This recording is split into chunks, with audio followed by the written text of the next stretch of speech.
Hello friends, welcome to my channel. तो आज हम बात करेंगे ये जो वैकेंसीज रिलीज हुई है office of district and session जज करनाल में रिलीज हुई है।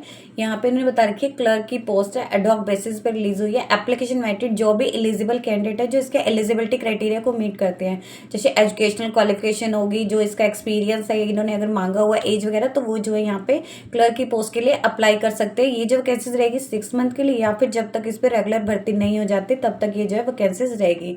क्लर्क की पोस्ट इन्होंने बता रखी है एडहॉक बेसिस पे बता रखी है। 50 पोस्ट रहेगी इसमें, जो आपको पे स्केल दिया जाएगा 25,500 दिया जाएगा।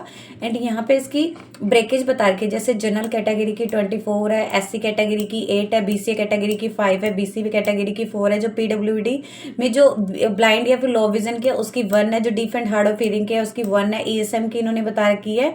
तो अलग अलग बता रखी है, जैसे ईएसएम जनरल की 2 है, ईएसएम एससी की 2 है, ईएसएम बीसीए कैटेगरी की 2 है, ईएसएम बीसी बी कैटेगरी की 1 है। एंड नंबर ऑफ वैकेंसीज इन्होंने बता रखी है कि ये इंक्रीज भी हो सकती है, डिक्रीज भी हो सकती है। जो भी इसका डिसीजन रहेगा, मतलब कोर्ट के विड्रॉल या फिर इसके अकॉर्डिंग रहेगा, किसी की प्रमोशन हो जाती है टाइप, उसके अकॉर्डिंग रहेगा। इसके लिए आपको जो है सेपरेट से इंटीमेशन नहीं किया जाएगा। और यहाँ पे इन्होंने स्पेशली बता रखा है, जैसे यहाँ पे इन्होंने ब्रेकेज बता रखी थी कि रिजर्वेशन है एससी वालों के लिए बता रखा है, बीसीए बीसीबी पीएच जो पीडब्ल्यूडी पर्सन विद डिसेबिलिटी वालों के लिए, एक्स सर्विसमैन के लिए इन्हें स्पेशली बता रखा है जो रिजर्वेशन दिया जाएगा, जो हरियाणा स्टेट के कैंडिडेट है जिनके पास हरियाणा डोमिसाइल है, सिर्फ उनके लिए ही एप्लीकेबल रहेगा। अगर आपके पास हरियाणा डोमिसाइल नहीं है, अगर आप किसी अदर स्टेट से बिलोंग करते हैं, तो आपको रिजर्वेशन नहीं मिलेगा। जो अगर अदर स्टेट की, अगर आप रिजर्व कैटेगरी में, अगर आप एससी में भी आ रहे हैं तो आपको यहाँ पे जनरल कैटेगरी में ही ट्रीट किया जाएगा। रिजर्वेशन पॉलिसी ने बता रखी है कि मतलब कि इन्होंने स्पेशली बता रखा है हरियाणा स्टेट के लिए रहेगा। अगर आप किसी अदर कैटेगरी से बिलोंग करते हैं तो आपको यहाँ पे जनरल कैटेगरी में ही मतलब काउंट किया जाएगा। उन्हें ये भी बता रखे है कि अगर इन्हें लगेगा कि कोई भी रिजर्व कैटेगरी का कैंडिडेट है वो सूटेबल नहीं हो रहा है, जैसे पोस्ट के लिए अगर यहाँ पे जैसे एससी का है, ये जो वैकेंसीज हैं ये इन्हें नहीं लग रहा है, और जो वो सूटेबल कैंडिडेट है वो जनरल में है, तो ये जो वैकेंसीज है ये अनरिजर्व कैंडिडेट के द्वारा यहाँ पे लिखे कि जनरल कैंडिडेट के जो सूटेबल कैंडिडेट है उसके द्वारा जो है ये वैकेंसी जो है फिल की जा सकती है। असेंशियल क्वालिफिकेशन लिखे कि जो भी कैंडिडेट इसके अप्लाई कर रहा है उन्होंने बीए की होनी चाहिए, या फिर बीएससी की होनी चाहिए, या फिर उसके क्लाइंट कोई भी स्टडी की होनी चाहिए किसी भी रिकॉग्नाइज्ड यूनिवर्सिटी से। इसके अलावा उन्होंने जो मैट्रिकुलेशन में हिंदी उनका जरूर होना चाहिए, one of the subject. As बता रखी है जो भी कैंडिडेट इसके लिए अप्लाई कर रहा है उनकी जो एज है 18 साल से कम नहीं होनी चाहिए और 42 साल से ज्यादा नहीं होनी चाहिए। आपकी जो ये एज काउंट की जाएगी वो 1 जनवरी 2024 तक काउंट की जाएगी। एज रिलैक्सेशन इन्होंने बता रखी है, जैसे रिजर्व कैटेगरी के एज पर जो भी पॉलिसीज रहती है, रिजर्वेशन पॉलिसीज हरियाणा के गवर्नमेंट के द्वारा टाइम टू टाइम, उसके अकॉर्डिंग आपको यहाँ पर रिजर्वेशन रहेगा। लास्ट डेट बता रखी है, आपने अपना जो एप्लीकेशन है ऑफलाइन मोड से सेंड करना है, तो उसकी जो लास्ट डेट रहेगी 24 दिसंबर 2024, 5 बजे से पहले पहले जो आप अप्लाई कर सकते हैं। अगर आपको एप्लीकेशन ड्यू डेट के बाद आ रहा है, रिसीव हो रहा है, तो उसे एंटेन नहीं किया जाएगा। इनकम्प्लीट है उसे भी एंटेन नहीं किया जाएगा। पोस्टल अथॉरिटीज के चाहे किसी भी रीजन से वो डिले हो रहा है तो उसे एंटरटेन नहीं किया जाएगा। सिलेक्शन का मोड बता रखा है, आपका रिटन एग्जामिनेशन रहेगा जिसमें आपके टोटल 2 सब्जेक्ट रहेंगे। इंग्लिश कॉम्पोजिशन के 50 मार्क्स करेगा, जिसमें आपको एटलीस्ट 33% मार्क्स सिक्योर करने होंगे। नेक्स्ट आपका जीके करेगा, जनरल नॉलेज का, जिसमें भी आपका 50 मार्क्स करेगा, 33% मार्क्स आपको सिक्योर करने होंगे।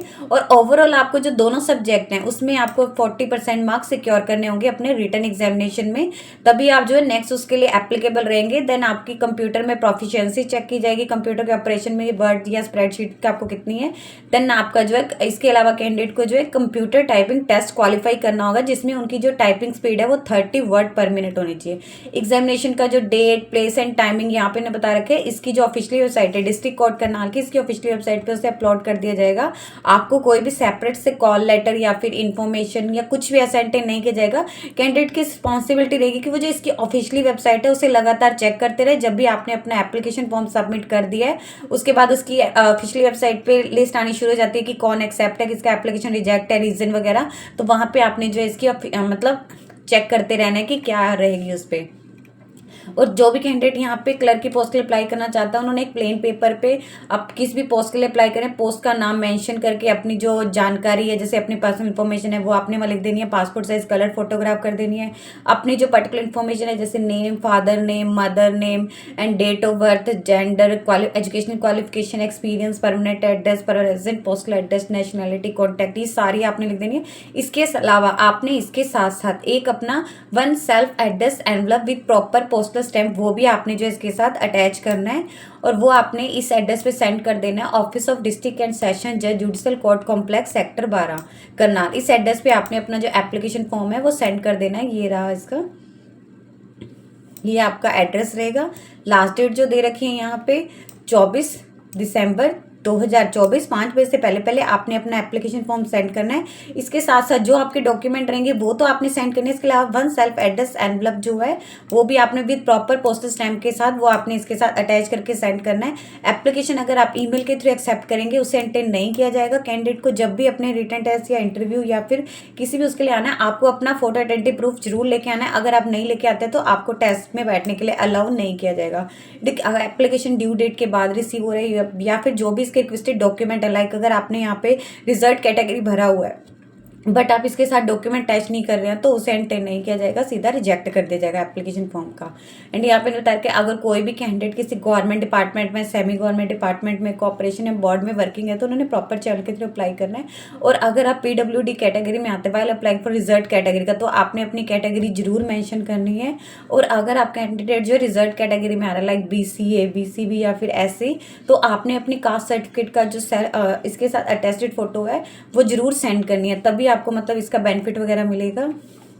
एंड यहाँ पे ना बता रखा है जैसे रिटन टेस्ट इन्होंने बता रखा है उसमें आपको 40% मार्क्स सिक्योर करते, उसके रिटन टेस्ट के मतलब कैंडिडेट की सिलेक्शन के बाद जो आपका computer proficiency test and computer typing test रहेगा।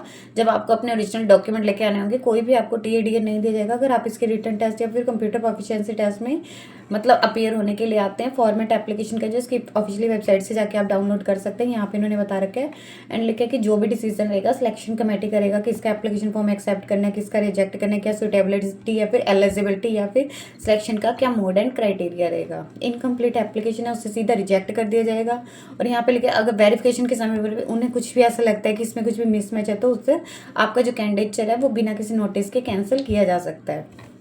तो ये पूरा का पूरा इसका नोटिफिकेशन है।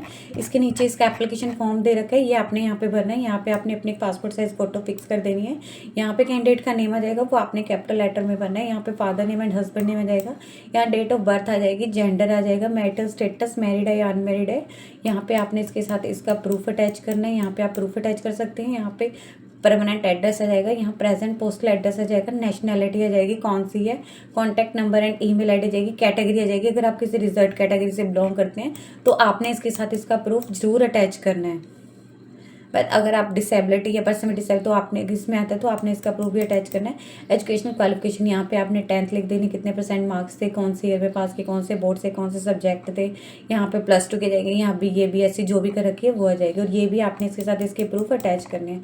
एनी अदर अगर आप कुछ और भी अटैच करना चाहते हैं लाइक अगर आपके पास कंप्यूटर का कोई है या फिर तो आप यहाँ पे अटैच कर सकते हैं। और यहाँ पे लिखे कि जो भी मैंने इसमें इन्फॉर्मेशन भरी है ट्रू, अगर कहीं पर भी ऐसा लगता है कि इसमें कुछ भी गलत है तो कॉम्पिटेंट अथॉरिटी के द्वारा मेरे अगेंस्ट एक्शन लिया जा सकता है। यहाँ पे आपने अपने सिग्नेचर कर देने हैं या कौन सी डेट को आप अपना एप्लीकेशन फॉर्म भर रहे हैं एंड कौन से प्लेस से भर दें वो लिख देना है। और यहाँ पे इनक्लोजर की डिटेल्स लिख देनी है, जैसे आपने डेट ऑफ बर्थ 10th का सर्टिफिकेट अटैच किया, +2 का किया हुआ है। और एक जैसे इन्होंने बताया था कि सेल्फ एड्रेस एनवलप जो पोस्टल स्टैम्प के साथ वो भी इसके साथ अटैच करके सेंड कर रहे हैं। और एप्लीकेशन की जो लास्ट डेट है 24 दिसंबर 2024 12 बजे से पहले पहले आपका जो एप्लीकेशन फॉर्म है office of district and session जज judicial court complex sector 12 Karnal इस एड्रेस पे पहुंच जाना चाहिए। अगर आप चाहें तो रजिस्टर्ड पोस्ट भी सेंड कर सकते हैं, रजिस्टर्ड पोस्ट भी कर सकते हैं। अगर आप चाहें तो बाय हैंड भी सेंड कर सकते हैं। इसके बाद रिसीव हो रहा है तो सेंड नहीं किया जाएगा। टोटल जो है 50 वैकेंसीज हैं क्लर्क की और एडॉक बेसिस। आप इसकी ऑफिशियली वेबसाइट पे जाएंगे, ये इसकी ऑफिशियली वेबसाइट है। यहाँ पे आप इसके रिक्वायरमेंट सेक्शन में जाएंगे तो यहाँ पे आपको मिल जाएगा notice inviting application for the post of clerk on ad hoc basis.